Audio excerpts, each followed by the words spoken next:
Welcome to SPH Radio, home of the big show. It's Glenn Angel, FD Shaun, and because it's a Tuesday, we have award-winning psychologist from the therapy room, the amazing Dr. Geraldine Tan. Morning, Jerry. You're like this greatest showman and how he starts his show. He is. And how are you today, Jerry? We are good. It's the start of a new term for many students. So welcome back to school, students. I actually see sunshine on your shoulder. Sunshine on your shoulder makes us happy. I get serenaded at it early in the morning. Oh my gosh. And the weather report for today, sunshine behind Dr. Jerry. Nice. For those of you watching us on the Big Show TV, you'll know exactly what I'm talking about. Is that sunshine or is that a design on a building? It's sunshine. It's sunshine, right? Yeah, Sunshine. Wow. And for those of you just listening to us on the radio, if you want to watch us, you can always head to our Facebook page. It's 1FM and 913. Okay. So, Jerry, today we're talking about PTSD. That is post-traumatic stress disorder, correct? Yep. And yesterday was PTSD Awareness Day. Every 27 June. Okay, so a lot of people think of PTSD. We think of the military, Yes, you go to war and then war, you see something or you experience something and then, you can't get over it, right? So try and explain to us exactly what it is. So it's really, to put it in very simple terms, is something that invades your safe space in life and just upsets your balance and creates that sense of danger. So it really just rocks you to that core that you don't know how to feel safe anymore.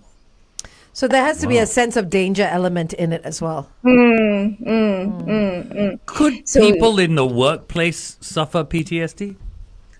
Yep. So I'll be peppering a few case studies here and there. Yes.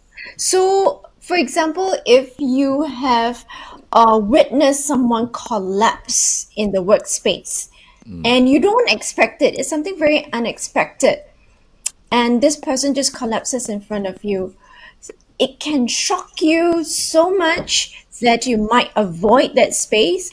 It might shock you so much that you might have nightmares about it. It might be disruptive. You cannot do your work at all. Wow. Oh, wow. Even something like that can be called PTSD. As a kid, I think I walked in on my parents making out. That's Traumatic. PTSD Very right there, traumatic. man. That's for the next 5 years after that. Yeah. Wow. It's a very good point, Glenn. Many people don't realize that lovemaking may be shocking to a kid. Some young children have described it as my dad is attacking my mom. good Lord. Oh. Yeah, so in their mind, it's nothing lovely and romantic about it. It's shocking. Yeah. It's really just like a primal sort of image that is in front of them. Right. So parents, make sure you lock the door. Yeah, man, please. Yes. Oh, my goodness. Soundproof your room, I say. At least make sure the children aren't home. Yeah. For babysitters.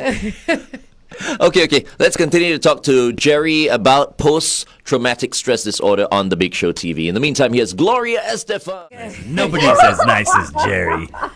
Okay, so PTSD today. You've given us the description of what it is. And it is, I think when you identify it, there is a triangle that we look at. So this triangle is when you avoid it. Avoid it by avoiding that physical space. Avoid it by even some people forgetting. So they have amnesia about that whole situation. Okay, so avoiding. There's the second part, which is hyper arousal. That means you're on constant alert. You're constantly just anxious, and you're just waiting for something to happen. So it's very tiring for the person. The last one is to re-experience it. So what we experience it is sometimes they want to keep going over and over and over, or they don't want to re-experience it, so they move away from it, so it can be either extreme. You said you get anxious about it. How does one tell the difference between anxiety and PTSD? So your arousal level is so high that you cannot function at all. So remember, any word with the word disorder means it takes away your functioning. Right. So, for example, where it first came up, the war veterans, they have PTSD to the point that they cannot function at all. They cannot hold down a job. They cannot interact properly. So it causes some impairment in their daily functioning in their life. Okay, so it's. Wow. I was about to ask you. I mean, are there different levels when it comes to PTSD? But I think you answered my question, because you said as long as there's a disorder there, it is extreme. Where you can't function. You can't function. Yeah. So my earlier example about walking in and that is not PTSD, right? Because I don't think it'll reach that level you for cannot most people. function. Yeah, exactly. Right. Can move Exactly. on Mm. function. Well, Yeah. but Jerry, he says you can't function. But what happens if you get someone who sees mom and dad making out, and you cannot function within your relationship with them? Is that PTSD? Yes, it can be. So Glenn was saying about the different levels, right? Right. So there are different levels. So the impairment doesn't have to be so major. It can be very specific in specific areas also. So that can be PTSD also. So the modern person is not exposed to like all the wars and everything. Hopefully not. I mean, we pray for those in Ukraine. But most of us do face micro traumas from day to day situations. So we do have tiny traumas that can accumulate and affect us. Okay. Well, that's. I never thought of. But we don't think of it that way, you Yeah, see. For us, yeah. like, I'm a bit stressed today, or that situation bothered me. Yeah. But we don't think of it as you call it micro Micro-traumas. traumas. Micro Yeah. traumas.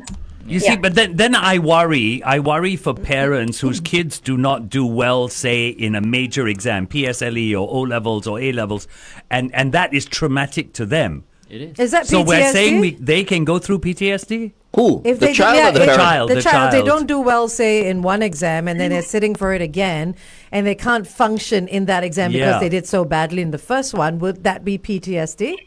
So not every situation is considered, a trauma, and therefore do not lead to PTSD. And not everybody will have PTSD. It really depends on the circumstances.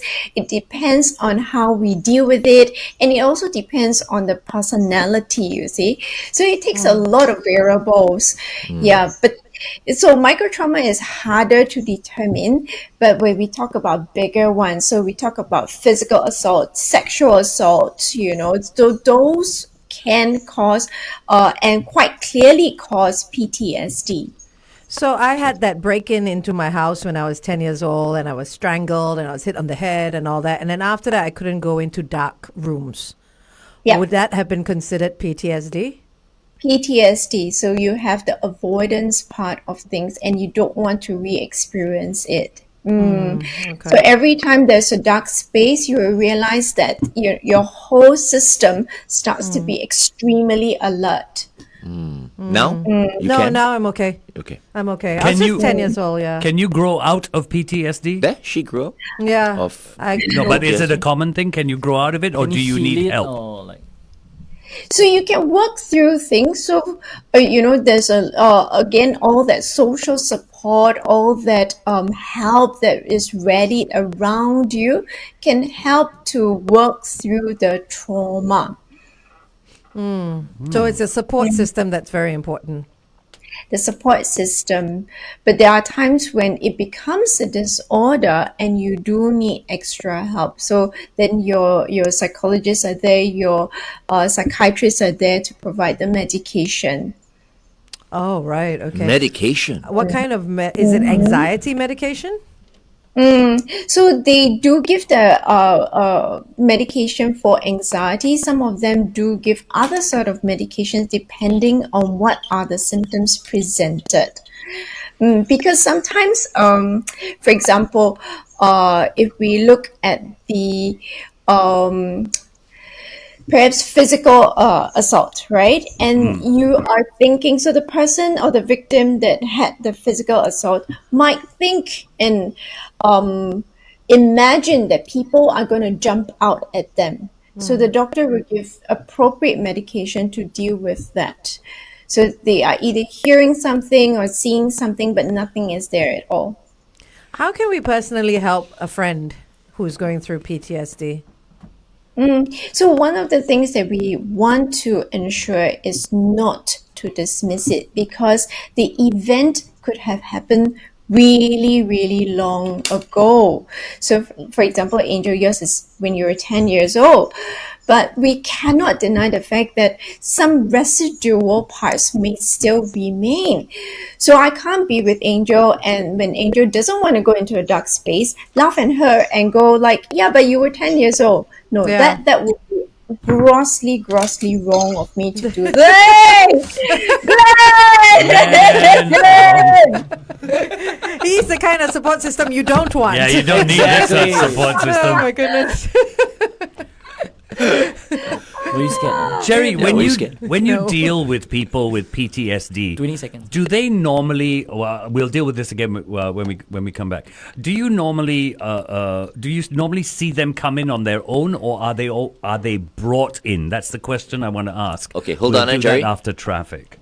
Traffic standby in 4. Shaun was being very cheeky. He was trying to imitate what I was doing. Always. I know. So, Jerry, my question for you is: people with PTSD, do they normally come to see a psychologist voluntarily, or are they usually brought in? So, I guess what I'm saying is, does a person with PTSD actually recognize that they have it? Some of them do. Some of them are able to recognize it. They do come in on their own accord, so they come in voluntarily. But there are times when they need to be encouraged to come in. So it's not very easy. So I had one of the girls who was sexually assaulted, and it took many, many years and many, many friends and for her to then come forward and start talking about it. Yeah. The reason why I asked this question is Tulip on our Facebook page said, my son has PTSD, and sometimes it's very hard to talk to him, especially when he stops taking his medication. Do you have any advice? As in to talk to him, to get him to- go somewhere, or Just to talk to him, to open up. Yeah, so people who have gone through trauma find it very difficult to articulate themselves. So it's nothing personal. I think the mom needs to understand that. Sometimes they just need that safe space. And as long as they know that they're safe, it's not about talking to them. It's just being with them, doing things with them. They are present with you. I think the more important thing is to know that they are with you, rather than they have just drifted away into the fantasy world or drifted away into that safe cocoon. So we want to try and draw them back into this world and let them know that this space is safe. So it doesn't take words sometimes. Yeah. You know, Jerry, what advice do you have for anyone who's watching us and listening to us right now and suddenly feels like he or she might be suffering from PTSD? Just check in with someone. You can go to a GP, you can go to a counselor, you can go to a psychologist, or even just chat with anyone who says, your friend perhaps, okay, and just tell them, I think I might have. And just hear from them what they think, or how they understand what your symptoms are. Yeah. How far back can it go? I mean, I was 10, so obviously I was already in school. I was already walking, talking, with friends, social life and all that. But how far back can PTSD go? Can it go back to as far as being a toddler? I don't know. You must have read my script, Angel, because I had a funny story. Because this is a friend's kid, and when we were young, fresh from university, and we get married, you have all your friends, and we usually get together, right? And then we had children, so the children joined in. So the first of the couples had a little girl. So everybody was fawning over her and being really new parents, because none of us were parents at that time. The mom was like, okay, avocado is good for my little, not even 1 year old, I think. So, when you were weaning off milk and you're trying to feed semi-solids and you puree all the little, pumpkin. So she thought avocado was good. So she bought an entire avocado and mashed it up. So it was very green, very mashy. She mixed it for the kid. And we all saw that because we were having dinner, right? And she fed the little kid. Now this less than 1 year old kid spat it out and started crying. Oh. I don't know how avocado tasted to this little one, but in any case, since that day, this girl, who is now a beautiful teenager, has never eaten anything Avocado green. again. Right. Oh, green. Anything Yeah. green. Oh, anything green. Yes, so she's not eaten anything green. She's not eaten avocado. It's like a no on her plate. Ooh. Wow. I would have thought, she'd just be traumatized by avocados. Yeah. But for No, her to not eat anything color. green. The color was so green. Even when we looked at it, it was like, oh. So it's crazy what sticks with you, huh? That the things that stick with you even when Yeah. you're a baby. Yeah, it's like me and Yeah. mala. You and Mala? Why? Yeah. You don't I like can't- mala? I can't take after I had once. I mean, PTSD, man. Oh, Every time I get a smell of that peppercorn, woo! Yeah, I hate mala Run, as well. run. oh Hate wow. mala. Okay. But poor girl, she can never be vegan like Angel. So, oh my goodness, what? She can't eat any vegetables? Yeah. Yeah, nothing green. Nothing green? Well, She's a now liver queen now. a little bit better. Maybe the colored root vegetables may Okay. be possible for her. Oh. But green, yeah, she'll pick it out. There you go. Wow. Cauliflower, maybe. Interesting. Carrot. Cauliflower as well. I don't know. St. Patty's Day must be terribly traumatic for this child. Oh, wow. Oh, don't laugh at it. Because it's all green. Yes. You can't take it to a St. Patty's party. Just eat. just veg. To eat. Just Yes. vegetables. Okay, we'll continue to talk to Jerry on the Big Show TV. Meantime, here's Anne Marie with 2002. Brett, that brings up a memory for me when I was in kindergarten, and at that time we stayed in kindergarten for quite long. I remember napping as well, Yeah, so it's yeah. kind of like yeah. a Whole day. daycare kind of thing, Yeah. right? And they used to give us red bean like Soup. Yeah, I Soup. don't know whether it was soup or what Yeah, it was. I think it was something. cool, not hot, right? But till now, I don't like red bean because I used to eat that every day in kindergarten. But that's not PTSD, right? No, that's just bored with red That's bean. just what would that be considered? No. Red bean soup. You just think of the food. That's Just think all. of it. Okay. I have a similar situation when I No was in trauma kindergarten. there. They No gave us the small noodles, mee tai mak, is it? Mee The tai s- bak, yeah. The Mee small tai bak, ones. yeah. Yeah. Then I know my friend told me that it was rat's tails. Rat's Oh. tail. So I got afraid As in of it. mice. Yeah, like mice. Because mice it's tails. white, right? Yes. And then what? It's short. It's short. Oh, right. Okay. I think I know which one. Mee tai mak, right? It's like Something white, That's what they like call right? it. Yeah. But Okay. Yeah. we've all got these, Jerry, if you stop to think about it. Like, I have only in, say, the last 20 years started to eat fish. Because in primary school, I ate fish and I got a bone stuck in my throat. Oh. And that was it. I was off okay. fish till I was, 40? So that would be And only then. PTSD. Really? Yeah, I That would. would be You could put fish in front of me. PTSD. I would not. I would rather not Correct. have the meal then eat the fish. That would be Oh. PTSD because you had a traumatic experience. So that would be linked to it. PTSD. How traumatic was it? I mean, the bone went down, right? Did I you had to go to swallow the like hospital some to get it rice? out. Oh, You know, and they put wonder. those things down your throat and lift Nobody it tried out. to turn you Oh, upside down dear. and whack you. No, they tried the rice ball and Yeah. everything. It didn't work. A bone in. my mom was like, okay, rice ball doesn't work. Okay, it's banana time. Oh, really? So a piece of banana. Oh, I didn't get that. Oh, okay. To swallow like it whole, right? I used to swallow fish bones all the time when I was a kid, man. I never. Jerry, we have a question on Facebook from Prashant, who's always watching us. He says, PTSD, do men and women have the same symptoms and signs for PTSD, or is it a situational thing? They are similar.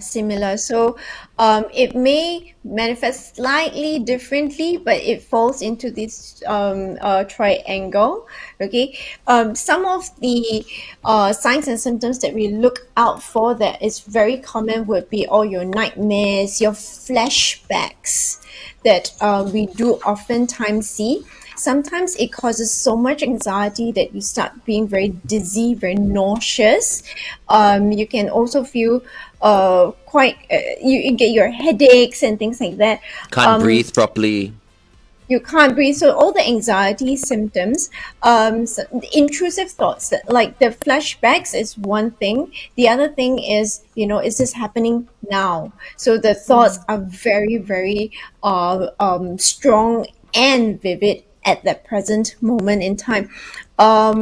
They are very edgy. So, because your whole system is in hyperarousal, you get very jumpy also. Yeah, so a lot of, a whole list of signs and symptoms. I can read them off, but these are a few that I probably would look out for. Now, when it gets really, really bad is when you stop being able to interact with people. It starts affecting your job. I think when you start not being able to function properly in your day-to-day, including losing your sex drive. Now, this is something that is more gender specific, so we hear that a lot from the guys.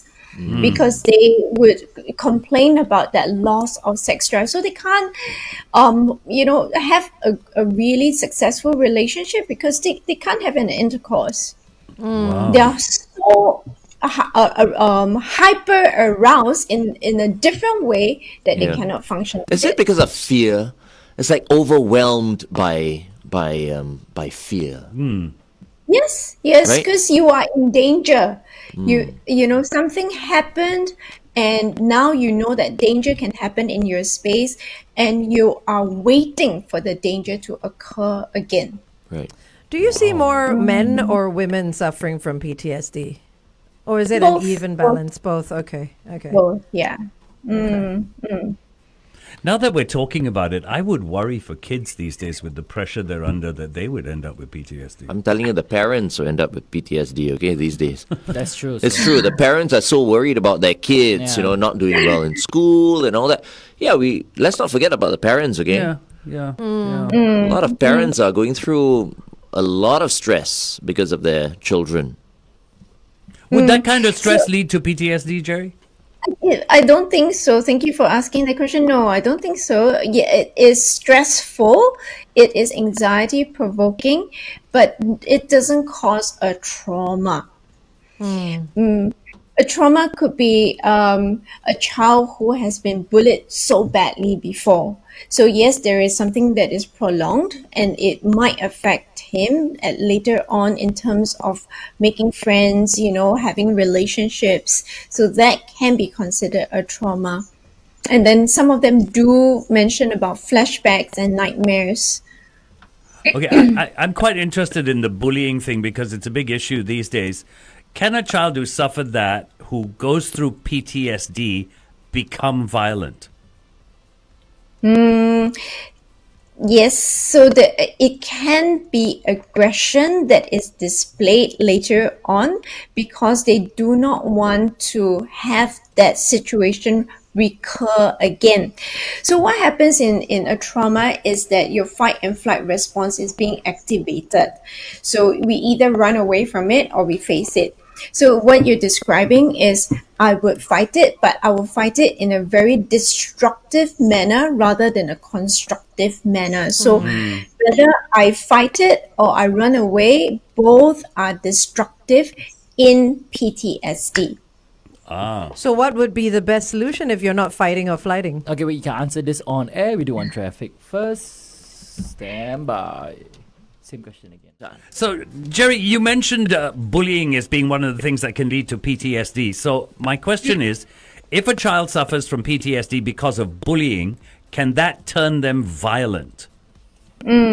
So yes, so it would be the re-experiencing part. You either, so when you are facing a trauma, you either fight or flight. You run away from it. Either direction, it would be extremely destructive. Your behavior will be destructive. So what you describe about the aggression is the child fighting, but it's a destructive way of dealing with that situation. So if it's not fighting or flighting, of which you said both are destructive, then what's the choice the child or anybody has?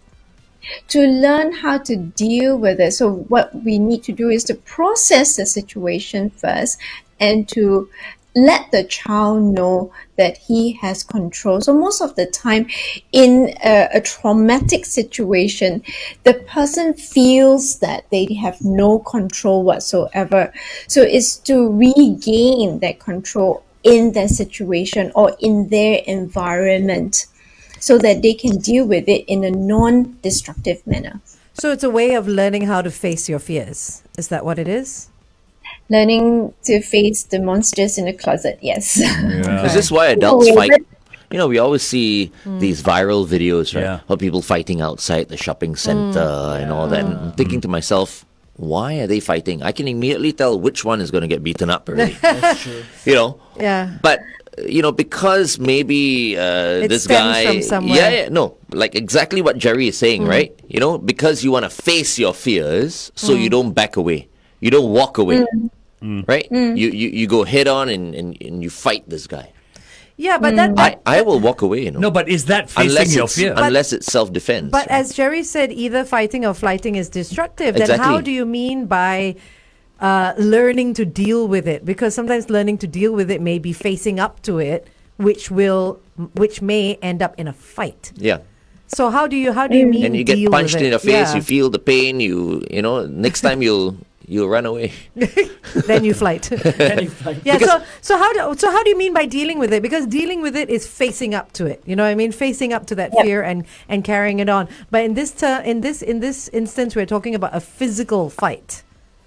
In that. So really excellent, right? But because what you're describing is the person trying to deal with it in the here and now and still perceiving that danger of the past is occurring right now. So they're trying to fight it now.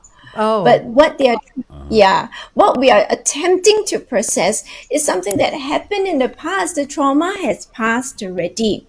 So when we talk about dealing with it, we're talking about dealing with the trauma of the past. Got it. So that it regulates your behavior now and you don't have to feel like you're in combat mode all the time at this present moment. So the person that you're currently fighting with in the here and now is not the demon you're trying to fight from the past. No, and taking all no. that anger out from the past. Yep. Right. Yep. Okay. Got it. Okay. Understood. Glenn, do you understand? Okay. I guess. Yeah, I get it. Okay. There will be a test. Yeah. Okay, we're talking post-traumatic stress disorder with Dr. Geraldine Tan this morning. Up next on The Big Show, The Cars. This is Drive. So complicated. It seems to be a very difficult thing to deal with. Which is why I don't envy someone who's going through PTSD. It's a lot more serious than some of us Make it out to be. Yeah, because you know why we've not experienced it, right? But someone going through it, right? Oh man. And we use the language quite Loosely. Loosely. Yeah, yes, like, oh, it must be PTSD or Anything something like yeah, that. say Anything is like PTSD. depression or anxiety. Yeah. Can bereavement, family bereavement, lead to PTSD? Can you elaborate a little bit more? Like what? Like someone dies lah, in the family, someone close, right? A family member dies. It depends whether it is expected or unexpected. So if you're looking at someone who has terminal illness and they have time to say their goodbyes, and even though every death is unexpected, they have already prepared for it.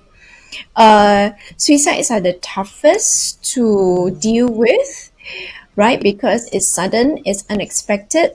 Someone that has passed away from a heart attack, there one second and then gone the next second, that can cause a little bit of trauma. But might not cause PTSD. So it might cause them to feel a little bit displaced for a period of time, but it's not prolonged anxiety, it's not prolonged fear. Okay.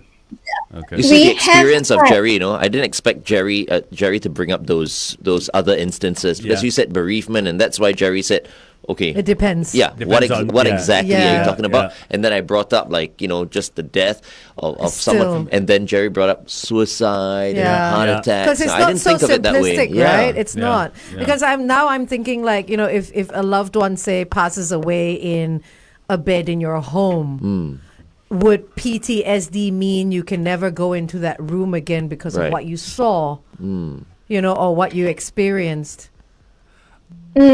So again, if it is some perhaps maybe I'll take one of the cases, like one of the clients, her grandma passed away in the room.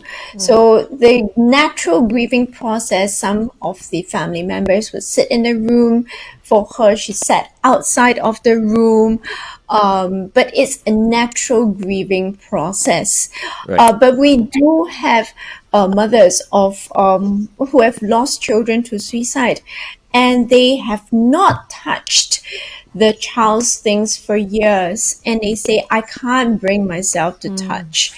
Yeah, but life goes on, but they just can't manage to do anything that surrounds the child's room. That would be trauma for the mother. Yeah. The other thing, Jerry, is there's this condition. I don't know whether there's a name for it. You know where people get into their home and they can't leave their home because they're frightened to go outdoors? It could be because of an Agoraphobia? attack. Is it agoraphobia? Where they may have been attacked, they could have been raped, there was a stalker, whatever. Is agoraphobia a form of PTSD? It can be caused by that, yes, but it also can just be anxiety. Okay. Yeah, I so was it just depends on the circumstances. Yeah, it Yeah, depends on okay. the circumstances. All right. Okay. All right. Okay. Okay. Wow. So amazing. Yeah. Just like that. It's 8:40. Yeah. Wow. I know. Feels like we were talking for 5 minutes only.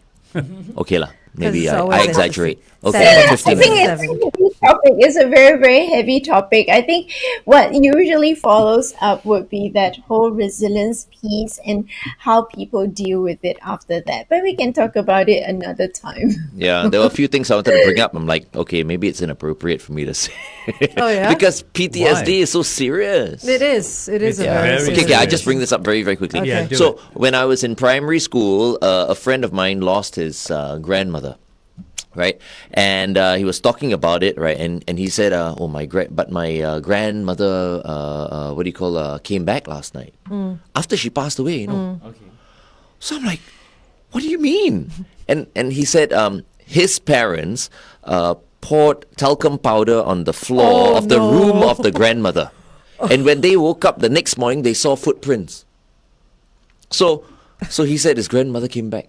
Yeah. And that made me so scared because Yeah. I was in primary school, right? Yeah. And I used to like believe in ghosts and Yeah, things like right. that. I tell you, Yeah. for the next like year, that story, right, stuck with me, You never use talcum powder again. Well, I tell you imagine, what, like- I'm not using talcum powder anymore. Oh my goodness. But isn't that like It's Scary. It's scary. No, creepy? I had a situation like that as well. My grandmother passed away on my dad's side, and so we had the wake downstairs. And my sister and I were in our room 6 floors up with the door closed. Okay. And then I don't know what we were doing, but then we heard someone knock on the door, on the room door. We opened it and there was no one there, and we closed it, and then we heard it again a couple of times. And when we went down, and then when we came out of the room, eventually there was no one in the house. And when we went downstairs, we asked our parents, like, who came up? And no one apparently had come up. Oh my God! So we were like, okay, that must have been grandma. And it was saying, oh no, it was just like, All pipes. It is pipes. too early in the morning for ghost stories. So those are not traumas. Those are our typical campfire ghost stories, okay? it was real. Yes, it is real and it is scary, but yes, it is It's not something PTSD. that frightens us, but it's not PTSD. Yeah, but Angel is absolutely right. After that story that I told, right? Every time I come across powder, I think of that. Yeah, I'm sure. Yeah. That's a trigger. Yeah, It's that's a trigger. association. Yeah. Yeah. That's association. Imagine if you It's an saw some association. footprints on the floor. The footprints were probably there. That's how powders work. Yeah, someone forgot that they went to the bathroom that night, and then left footprints in the I'm powder. telling you, there's some mean husband right now who's putting powder on his feet and walking around the house. See, my mother-in-law coming No, I back think it's already. the other way around. You have talcum powder, And then you leave And then Yeah. the footprints are there inside. No, you see, Jerry, no husband is that stupid to sprinkle talcum powder on the floor and then walk. He will put the talcum powder on the feet and then walk because it's less to clean up later. But I wonder whether this was something they used to do in the old days To when see someone if passes anyone's on. around. Yeah, Maybe. I mean, don't we can know. look it up. Maybe Yeah, that's the a police thing. use it to dust for maybe fingerprints. it's some kind of Chinese tradition. It might be a It could be. tradition. tradition. Yeah. Yeah. It could be. Okay. Thank you very much. Are we going? Okay, let's Let's go on air. let's sign off on Bye-bye. that. Sign Yeah, off. okay. Stand by. Jerry, is there Yes, anything you want to say to anybody who's suffering from PTSD or someone who's got a member of the family suffering from PTSD? Yeah, so although we laugh about it, it is a very, very frustrating and tiring and draining disorder, not only on the person, but also on the people around them, because the nightmares are crazy, the flashbacks and the whole anxiety attacks can be quite extensive also for those that have very serious PTSD.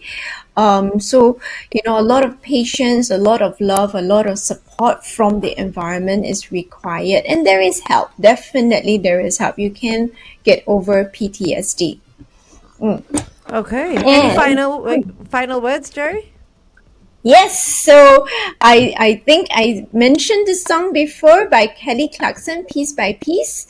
So the chorus goes, piece by piece, he collected me up off the ground where you abandoned things. Piece by piece, he filled the holes that you burned in me. At 6 years old, he never walks away. He never asks for money. He takes care of me. He loves me. Piece by piece, he restored my faith that a man can be kind and a father could stay. So it's quite telling what she went through as a child. Wow. Yeah. Kelly Yeah. Clarkson's Piece by Piece. I think we're playing that song on 1FM. I think so. I think so. I think so. Well, at least we should be. We should be, yeah. Anyway, thank you very much, Jerry, for joining us this morning. No worries. I'll see all of you next week. Bye bye. Have a wonderful week Bye. ahead. Bye-bye.